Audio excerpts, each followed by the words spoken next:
Health experts are dispatching an experimental vaccine in specific areas of the Democratic Republic of Congo that are considered ground zero in the fight against Ebola.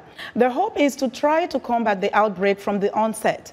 The crucial test is providing hope in times of uncertainty. VOA's Julie Tabor has more.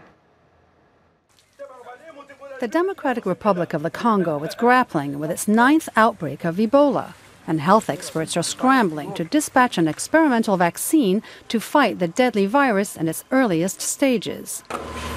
While the vaccine has yet to be approved, health officials have rushed in 7,500 doses because the shots appeared promising during the devastating 2014 Ebola epidemic in West Africa.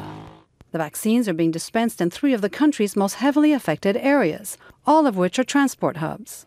The strategy involves investigators working in rings around those who've been infected, immunizing high-risk people who've come into direct contact with infected persons, and then with their contacts. From most of the positive cases that we have, at least 50% are coming from the contact. Success of the vaccination strategy hinges on the speed at which health workers can identify people at risk. If we identify the new case before the disease progresses, then we can treat the patient in the hospital. Even if the vaccine works, the hurdles can be challenging. Special freezers are needed to transport the medication in the heat and through forested areas with few paved roads. Health workers have to identify and track down anyone who's come into contact with a sick person. And perhaps most challenging of all is persuading a frightened population that these shots can save lives.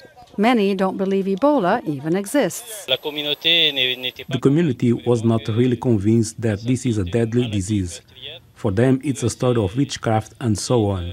Health officials say that while it's difficult to track down people in remote areas who are at risk and in need of vaccination, they're cautiously optimistic about the strategy in more populated areas.